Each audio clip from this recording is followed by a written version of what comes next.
let's see how successful we can be by trying to get this to line up with the vise. Look at that. Oh, that made some interesting noise. It cracked it. So that's probably not the best idea in the world.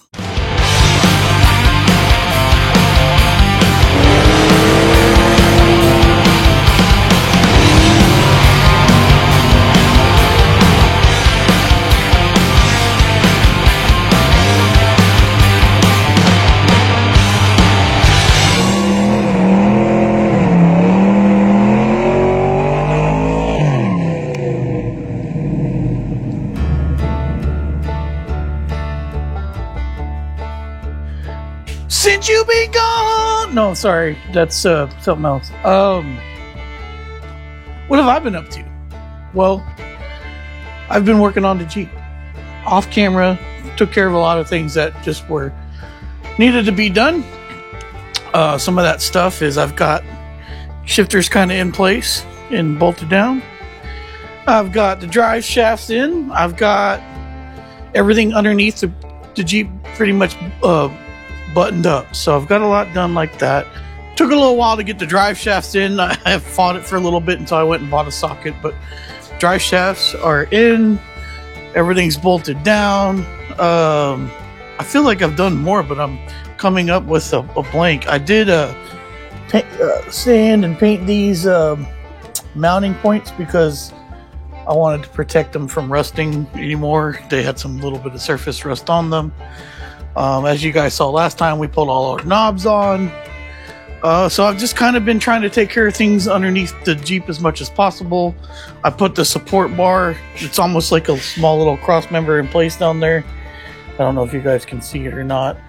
But everything is bolted down and secured, and got the clutch on as well. Yep, got the Z-bar bolted up.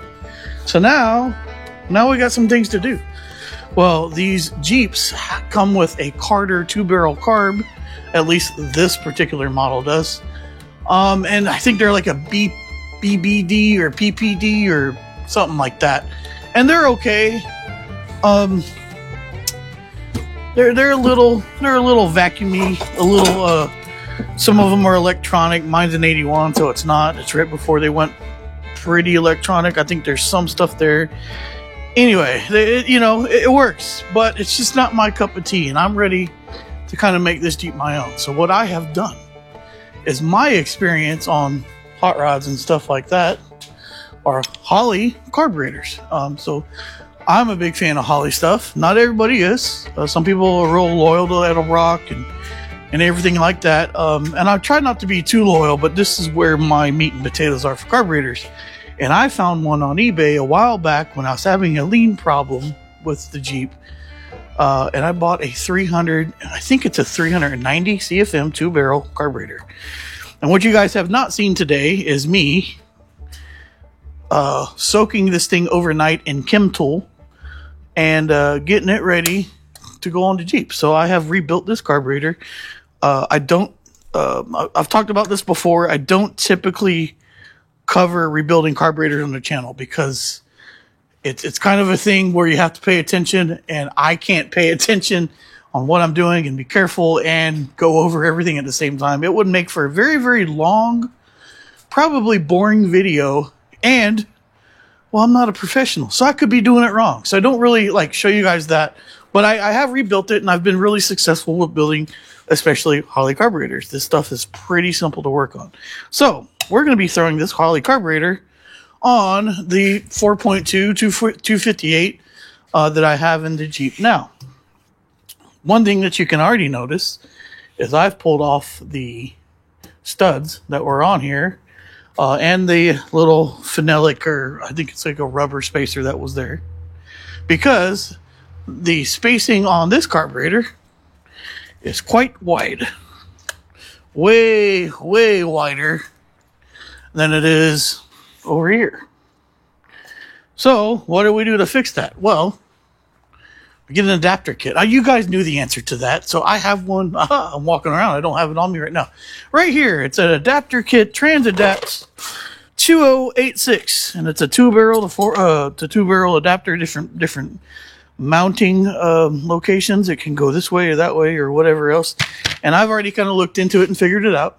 So we're going to install that today. And what we're also going to do is we're going to get some of this front engine taken down. I'd like to look at the balancer because I'm also going to put in the HEI distributor that I have for this thing. So once those two things are in, it probably won't be in this video, but we'll be really, really close to being able to test fire this thing and make sure it fires up and stuff like that. So once that's done, the fenders can go back on, the grill can go in, radiator, all that fun stuff. So, well, here it is. We're going to do a carburetor, a Holley 2-barrel carburetor conversion on a Jeep CJ7. All right, let's get started.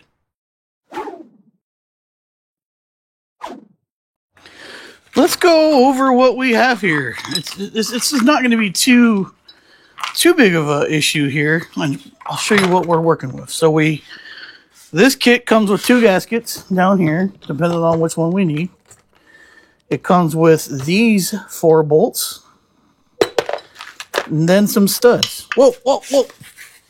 It also comes with 4 nuts for the fine thread part of the stud.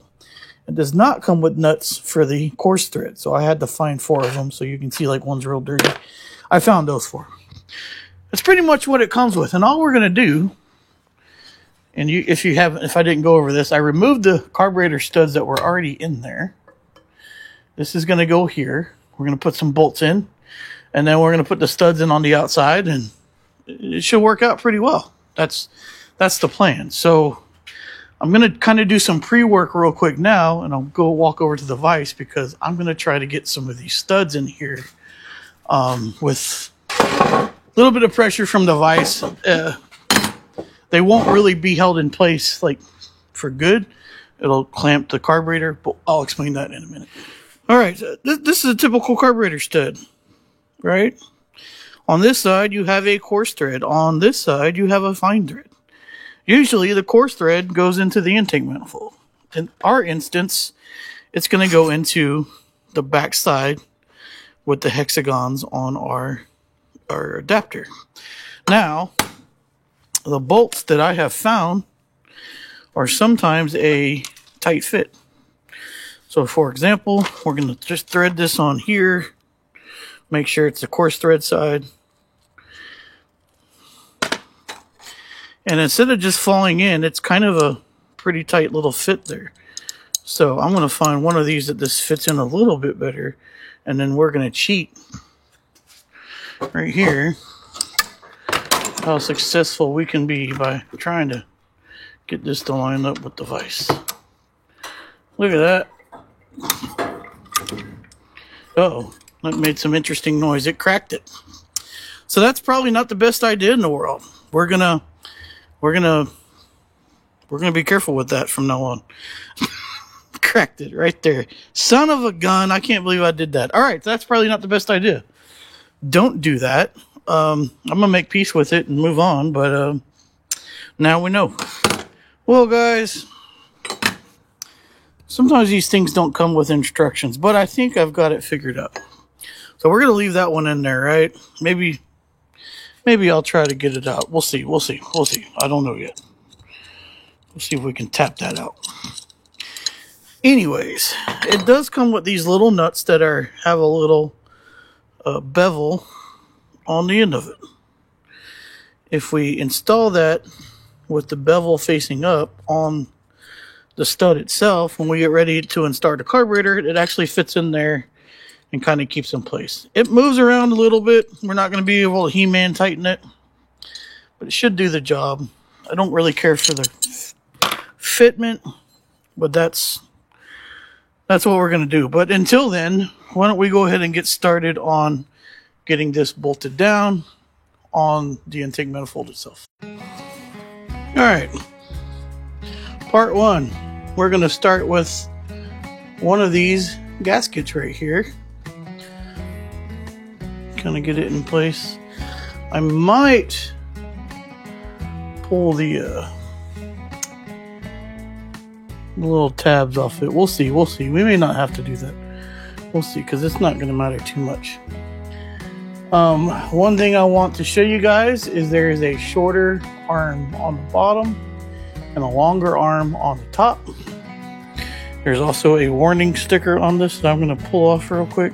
When we do this, we want these hexagonal part of it facing up, and we want the longer side of the ears. This is shorter, this is longer, facing the front of the Jeep. That's all there is to it on that one. Then we're going to take these little guys here, little bit of blue Loctite on them, and then we're going to get them into place. Not too big of a deal. Let's do that 4 more times. Now we're going to give them a little twist. Don't kill these things. They just need to be snug.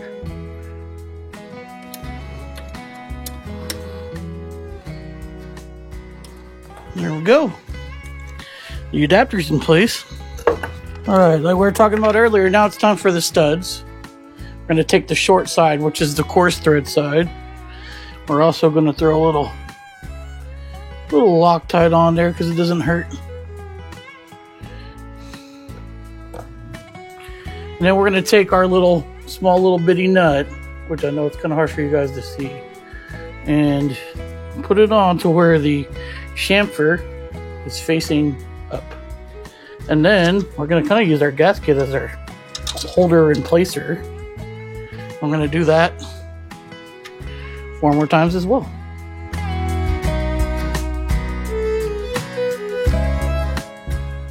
Alright, I just had a conversation with myself on which gaskets we should use, because I only have 3 of them. 1 comes in a TransAdapt kit, and 2 came in my carburetor rebuild kit. This one has holes and provisions for something that I'm not using, so we don't have to use that one. This is the one that came with the TransAdapt kit, and because of these right here, just in case there's a small chance that there's a vacuum leak in one of these, I'm going to use this thicker gasket that came with my carburetor rebuild kit. And again, we want the longer ears, I guess you could say, in the front. I'm going to throw that on there, and that should prevent some of the possible vacuum leak that could occur. Now, the rest is kind of simple, hopefully. Carburetor linkage on the outside. And then we're going to try to get it on here. See how well that goes. Because these studs are going to fight us a little bit. Yep, had a feeling. That's okay. That's okay. Look at that. We're getting somewhere. Yeah. All right, now we need to throw some nuts on them. And that'll be mostly it. That wasn't too bad. That wasn't too bad. It's all on, and we have to do one thing to make sure it all works. And that's we have to take the throttle and make sure that it is able to spring back, just like it is doing now. So that's really, really good. We're not quite done though, and I gotta go in the house to get the other part that we need to make this all very happy. Well, on the surface we're done, right? Carburetor's on, but there's still quite a bit more things to do. Like I've got to make the PVC system work. I don't have a brake booster, so I don't have to worry about that. I'll probably have to block some vacuum lines and stuff like that, or hook them up to the distributor on the other side. So we got that stuff to do, but the other thing we have to do is this guy right here. You know, this makes it go vroom vroom. And right now, it don't go vroom vroom. And we need to make it do such a thing. So, in order to do that, I bought this Summit. If you guys can see it there, I don't know if you can, but it's the part number is G1514. And it is making messes all over the ground. What this is a universal throttle cable bracket. And that's what we're going to use it for. We're actually going to put it in place here, snap our line in, and figure out where we need to get things. I'm going to show you the end product of this. You guys don't need to see me wrestle with it, with these little bitty screws for forever. So let me make some adjustments. I'll get it bolted up there and we'll go from there. This is a really cool bracket. I think it's very, very versatile. It comes with a bunch of different attachments. It's got a slotted mounting surface here. It's got a slotted mounting surface here. There's a lot of different options you can do with it, and I think it's actually meant for like a transmission kickdown, but it works for a throttle too. So, you know, depending on what you're working with, even if you're not working on a Jeep, something in this combination of brackets and stuff will probably get you pretty close. I'm missing an adapter, basically a little ball that this thing has to clip on, but what I did is I measured it out to see where, you know, it would line up with this hole here. That seems pretty good. I got some room to move forward. You could also flip it around if you needed forward space. Like, there's a lot of adjustment in it, so it works out pretty good. I need to get the correct size spring, but I've got a little return spring in there. The only thing to really be careful of is this little output from the linkage. It gets pretty close to that bracket, so you want to make sure you put that bracket enough so it doesn't hit there. But hey, I wish I could test it. I'm gonna have to go to O'Reilly's and I think they have some of these adapter kits and stuff like that. But that works pretty good. It's a little loose here. Something I think I can help make a little bit better with like a zip tie, maybe. You know, kind of keep it down here to keep it from moving. But you know, this thing is not perfect. It's a universal kit, but I'm overall satisfied with it because it prevents me from having to weld up a bracket and cut and weld and cut and weld and cut and weld till I get it right. So I like this little thing. The only thing I don't like about it is this chrome. You know, nobody's perfect. So what I'm going to do now is I'm going to break apart this fan and a couple things and pull the plugs out the motor. And then we're going to look at doing the distributor install on this thing.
All right, we're gonna go to school today, and I'm hoping this makes sense. But this should be pretty much the same kind of concept for any distributor-driven, like carbureted engine. So what we're gonna do is kind of figure out what we need to do to stab our new HEI distributor in. But any distributor that you're working with, it's gonna be the same kind of principle. We're gonna start here.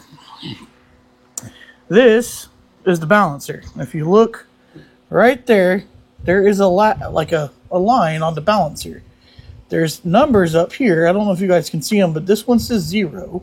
And I have the line directly marked up with the balancer, meaning that this engine should be at top dead center. Top dead center means the piston's all the way up. Can't go any further up, down, or in between for the number one cylinder. And usually the number one cylinder on the engine is the most forward-facing cylinders. That would be this cylinder, cylinder 1. Two things here. Well, just one thing. The crankshaft will spin 2 rotations for every time that the camshaft, which is over here on this engine, spins.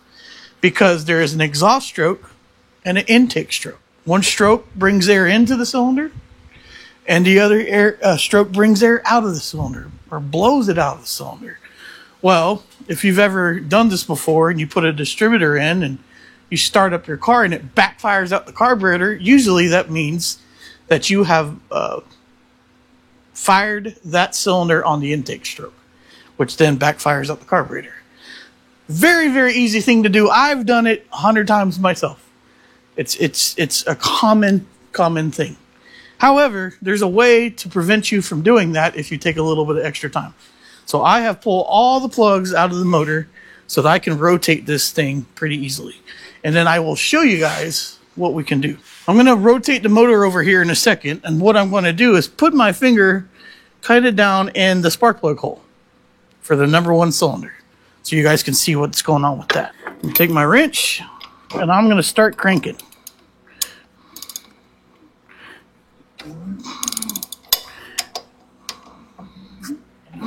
I can feel the engine actually sucking my finger in, which makes me know that I am on the intake stroke.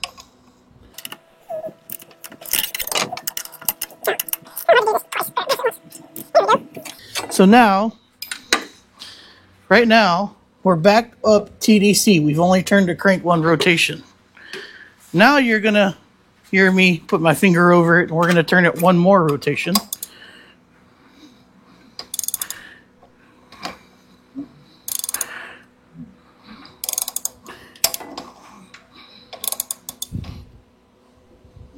Now the air is getting pushed out from my finger. Hear that?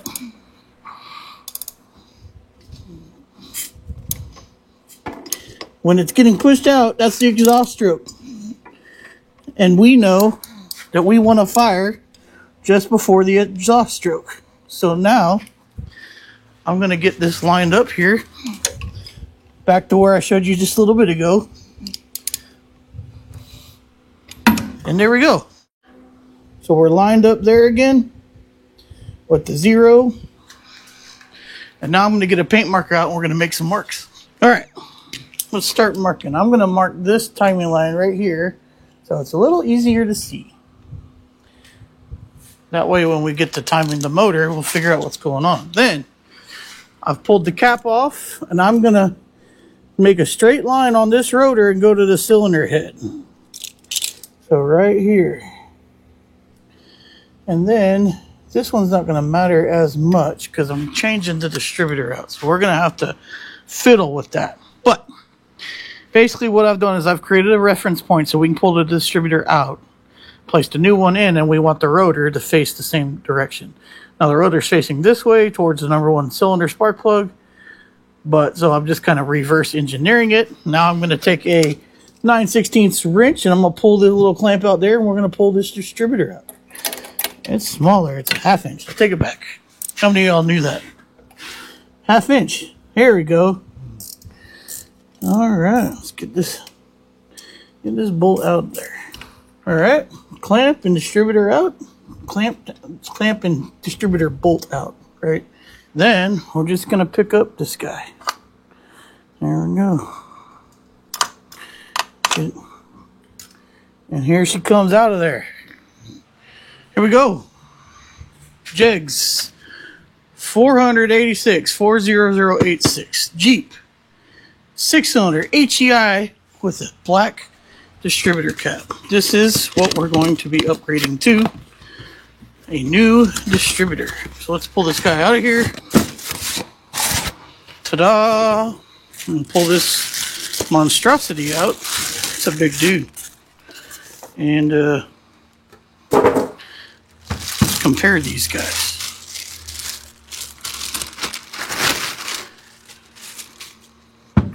So that's going to be the difference in distributors, and that's pretty significant. Now, what I have heard is these distributor gears can mess up the camshaft, the brand new ones. And if you look, there's actually a pretty decent amount of wear on this one. So I have to make a decision if I'm going to run this one as is, or if I'm going to swap out these gears. And you do that by knocking that pin out, knocking this pin out, and swapping them over. But I don't know if I want to do that. That thing is a little chewed up, which makes me think the cam is eating the distributor, not the other way around. And if that's the case, then this guy should be fine. One thing I did find out is my engine in there right now has a casting number of 303C16. And that means, and it's located on the passenger on the passenger side in those little flat space. You can't miss it, or below the cylinder head, I should say. And that means the 3 is either 73 or 83. Well, I know where I got it from. This is an 83 Jeep engine. So that means it's a little bit of a later engine, which should have some decent camshaft parts in it. So do I run this guy or do I run this guy? What do we do? What do we do? That's a good question. I'm going to do some milling it over, and then we'll get back with you and figure out what we're doing.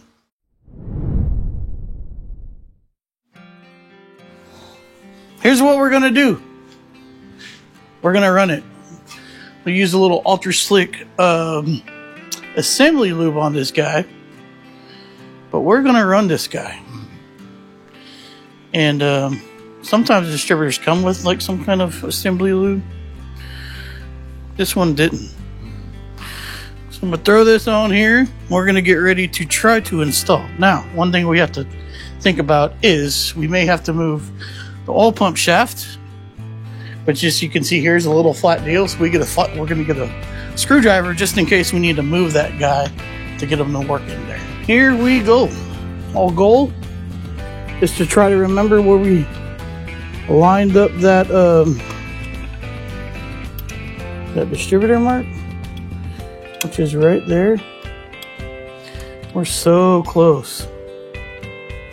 So what I'm going to do is actually, instead of using the screwdriver to get it in there, it's about 1/4 inch off of the rotor right now, or off of the block surface.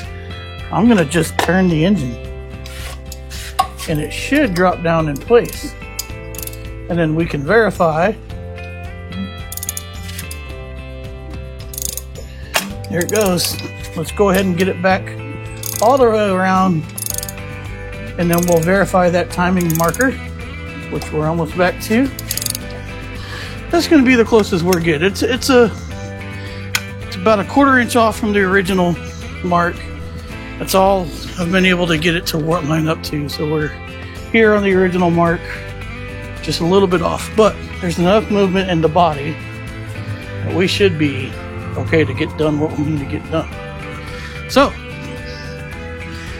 basically, we're pretty much done with the hard part of the install. I'm gonna throw the clamp on it, just get it cinched down just a little bit, and then I gotta order some plug wires and some plugs and some things like that. So let me wrap this up, and then we'll be done, and maybe the next time we'll fire this dude. Maybe.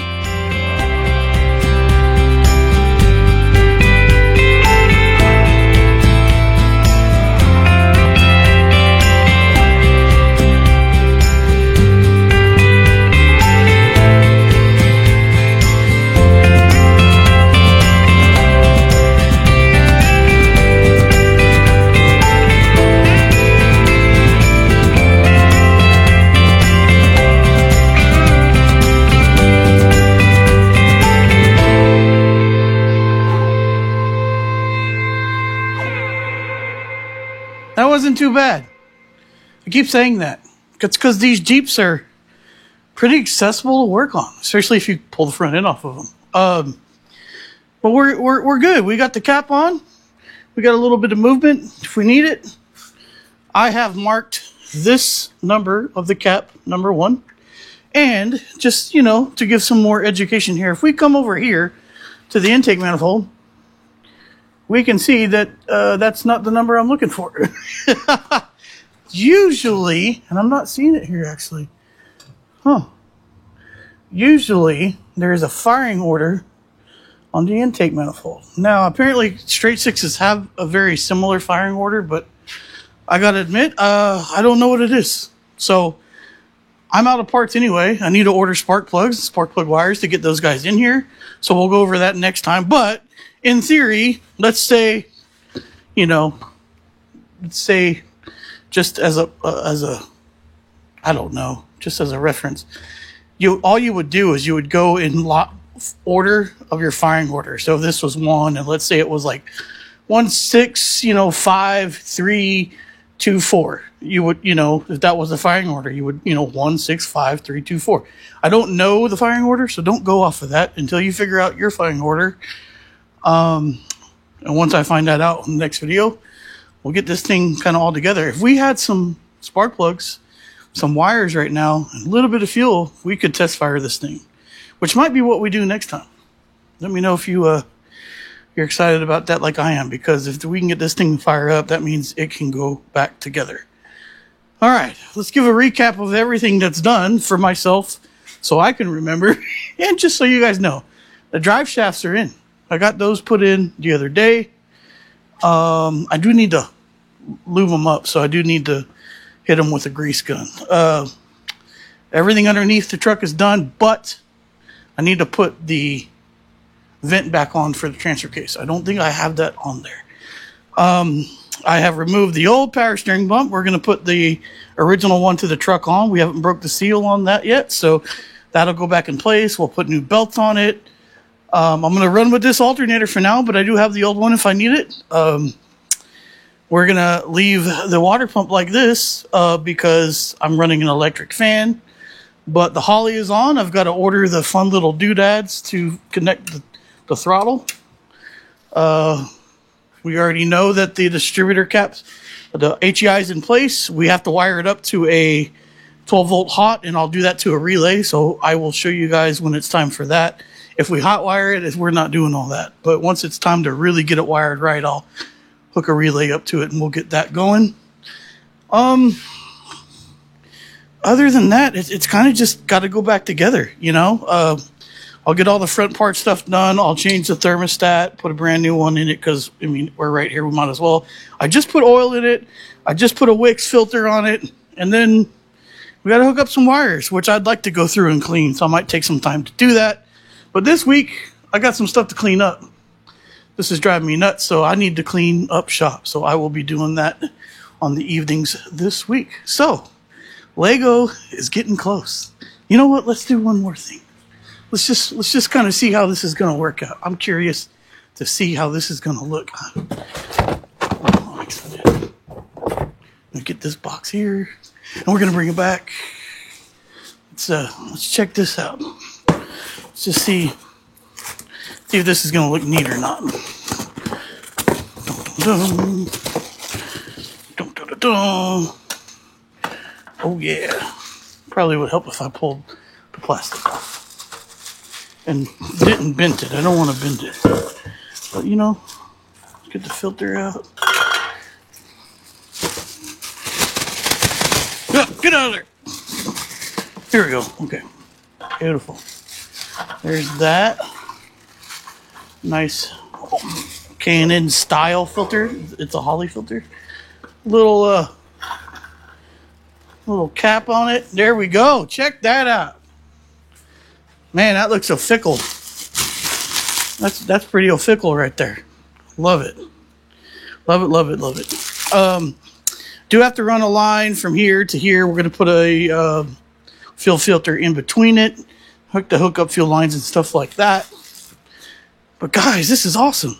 I'm feeling very accomplished this weekend. I've been waiting to get these things done, which is a pretty big task to get that carburetor rebuilt, got to take your time and let it soak, clear it out, blow it out, all that kind of stuff. But it's rebuilt, and we'll be starting it next time. So that's it. Thanks for coming along. What do you think, Fred?